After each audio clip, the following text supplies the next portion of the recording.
Let's get straight to the point.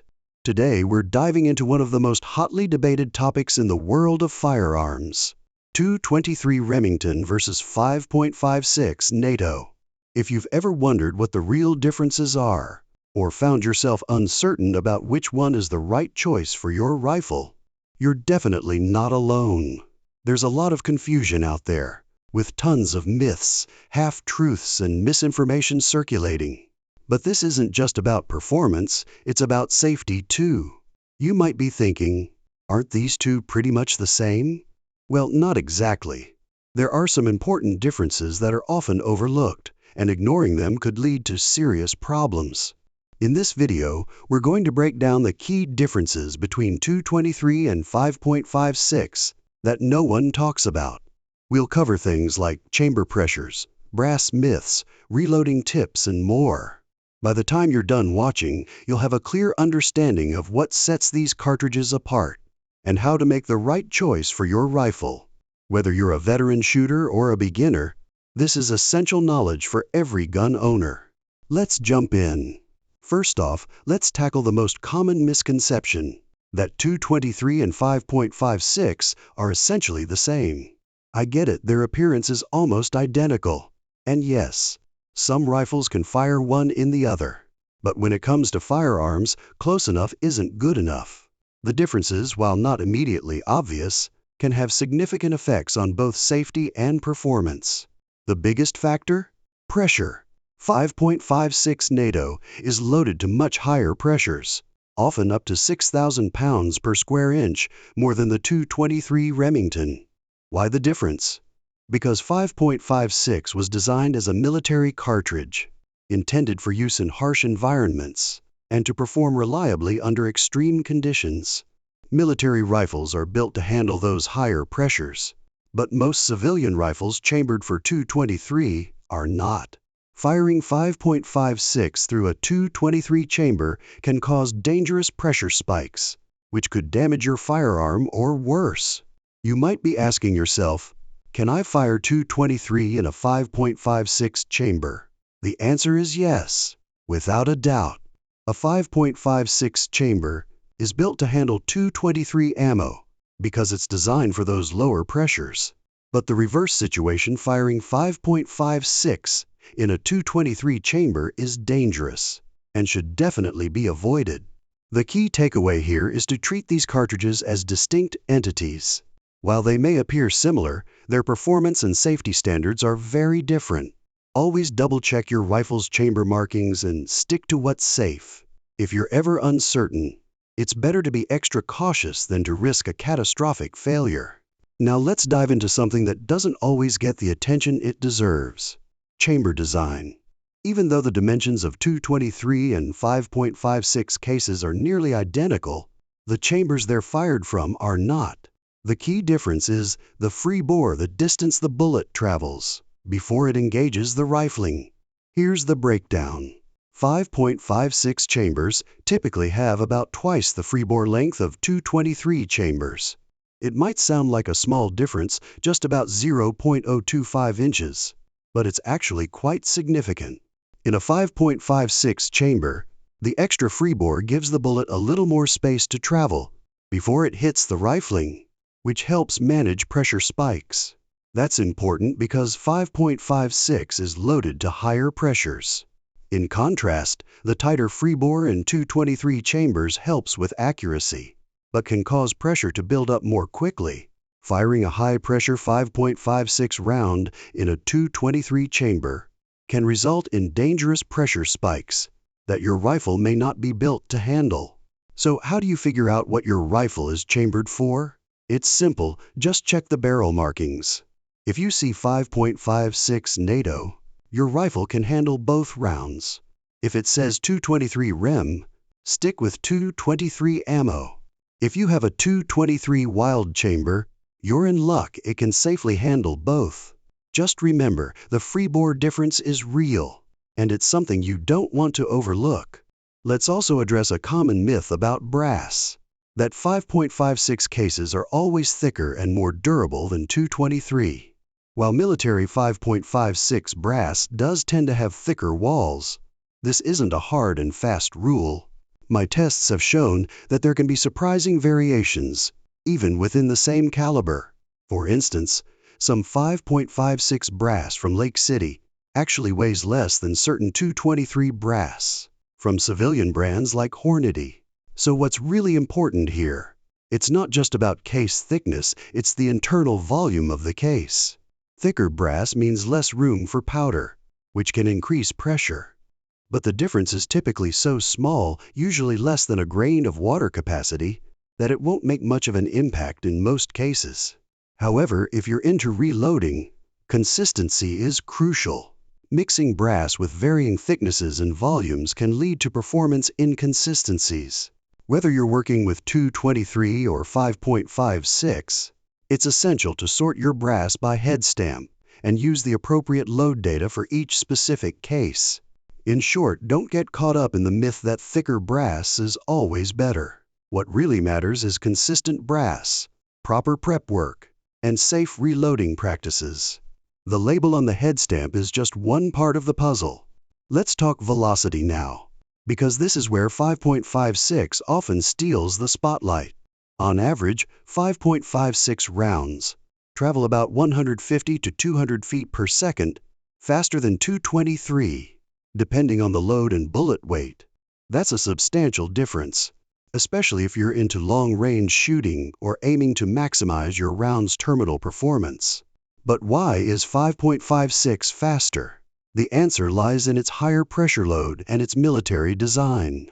Military ammo is made to perform reliably under tough conditions, and that extra velocity helps with flatter trajectories and more impact on target. These benefits are crucial for combat and self-defense situations. But there's a downside. Higher velocity comes with increased barrel wear and a bit more recoil. While this might not be a deal breaker for most shooters, if you're focused on precision or hunting, 223 might actually be a better fit. It's easier on your barrel and tends to offer tighter groups at longer ranges.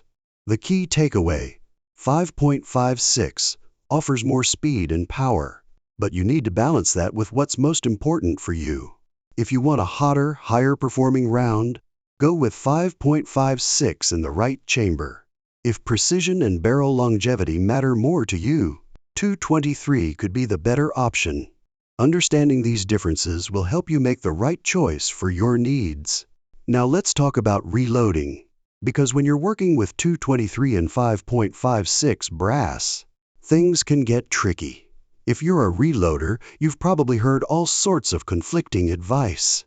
Some say use 223 load data for 5.56 brass, while others suggest the opposite. Here's the truth: the best and safest way to reload is based on the brass and chamber you're using. Military 5.56 cases often come with crimped primers, meaning you'll need to remove the crimp before seating new primers. While this is simple with the right tools, it adds a step to your reloading routine. Also, 5.56 brass is built to handle higher pressures. So if you use 223 load data in 5.56 brass, you're not fully utilizing its potential.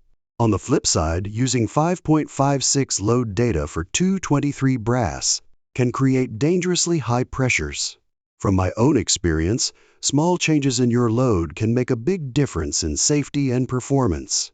Things like case volume, powder charge, and seating depth all play a role in pressure buildup.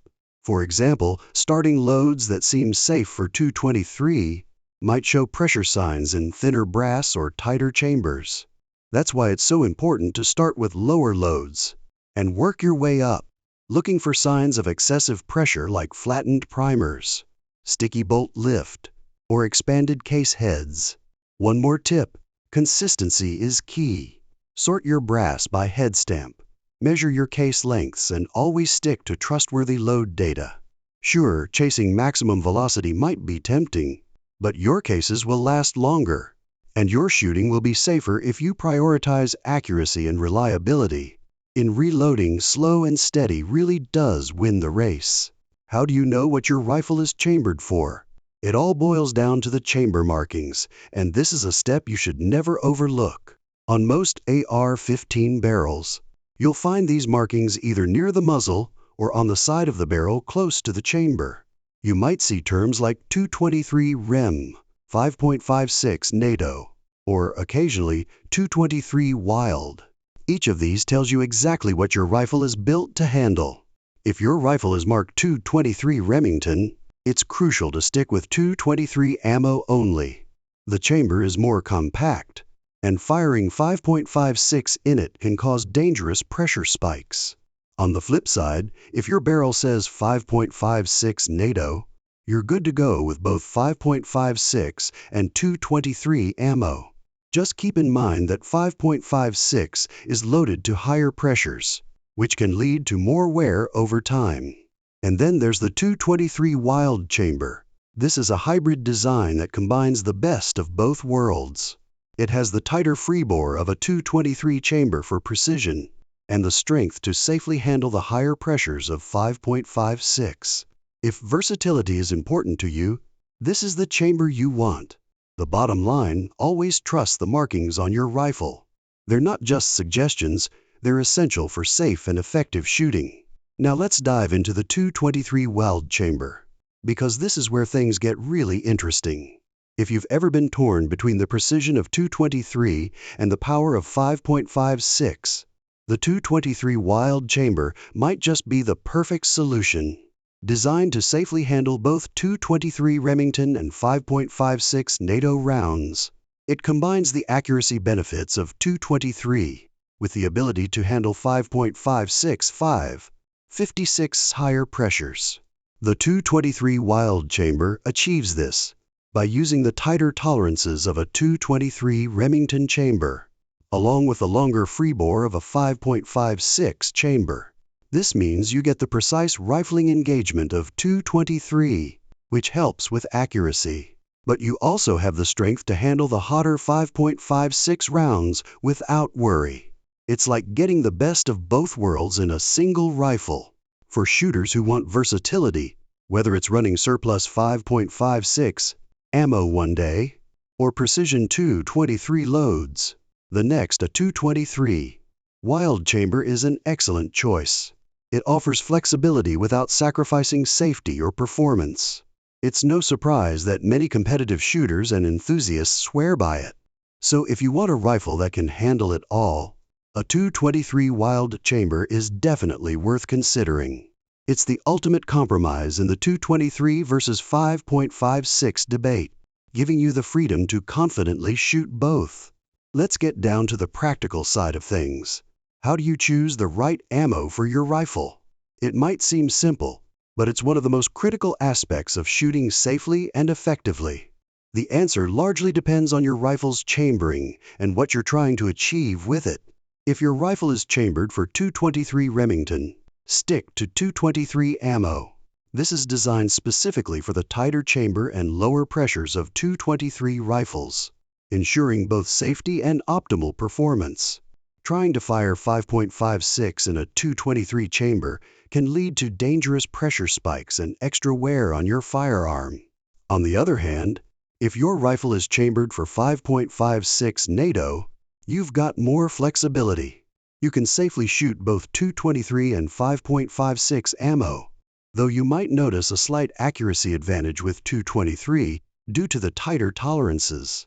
However, 5.56 will give you higher velocity and more energy, which could be a significant advantage in situations like self-defense or tactical scenarios. Now, if you're fortunate enough to have a 223 Wylde chamber, you're in the best position of all. This chamber allows you to shoot either 223 or 5.56 rounds safely, without having to worry about pressure or performance issues. It's a fantastic choice for shooters who need versatility, whether you're using your rifle for target shooting, competition, or hunting. Ultimately, the key is matching your ammo to your rifle's chambering. Always check your barrel markings. Choose the right ammo for your setup and consider what you want your rifle to do. Whether you're aiming for precision at the range, power in the field, or versatility for different uses, there's an ideal combination of rifle and ammo for your needs. And that's it. We've covered the main differences between 223 and 5.56, that most people don't talk about, everything from chamber variations and brass myths to reloading practices and the versatility of the 223 Wylde chamber. Hopefully, this has helped clear up some of the confusion and equipped you with the knowledge to make better, safer decisions when it comes to your rifles and ammo. The takeaway? These two cartridges may look similar, but their differences are crucial, and understanding them can significantly impact your shooting experience. Whether you're after precision, speed, or flexibility, it's important to know your rifle, understand your ammo, and always put safety first. So check those chamber markings, pick the right ammo for your setup, and if you're reloading, take the time to do it right. I'd love to hear from you. Do you prefer 223 stick with 5.56 or use a 223 Wylde setup? Let me know in the comments. And if you found this video helpful, don't forget to like, subscribe, and hit that notification bell so you won't miss more content like this. Thanks for watching. Stay safe, shoot smart, and I'll see you next time.